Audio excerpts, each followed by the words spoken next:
Meet John. John is 49, from a northern mining town which he's lived in all his life.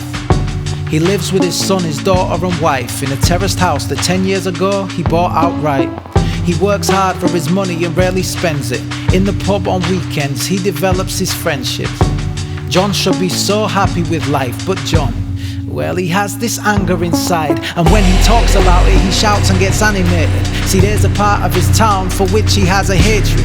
Hidden in the centre there's a tiny percentage of immigrants living there, and John finds it offensive. And John's mind has invented this whole crisis, he's hyper defensive. All his friends are just like him, they're sensitive to the paper's headlines and this guy on the television called Nigel, who justifies all their prejudice. Have something on my mind. Will we ever find the light while the blind lead the blind? Now meet Nigel. Nigel's 52. Nigel's from a big city and a public school. He grew up to be a banker and a politician, and pretends to be the spokesman for blue-collar Britain. He's self-appointed, a snake oil salesman just trying to sell his ointment. You do well to avoid him.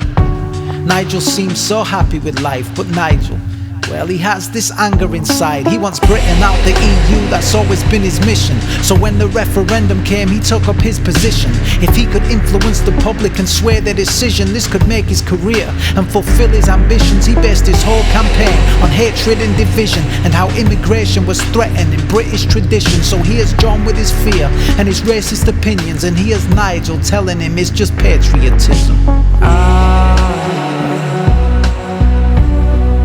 Something on my mind. Will we ever find the light while the blind lead the blind? The politicians tell the people we're gonna take our country back and leave. And then the racists tell the immigrants we're gonna take our country back.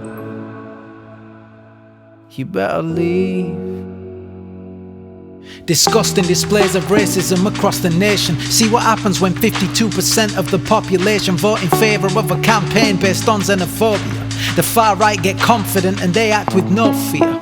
Now I'm not saying every Leave voter was racist, but I'd say every racist voted Leave. Now it's a sign of the times, but when the blind lead the blind, there's a bigger picture that no one sees. I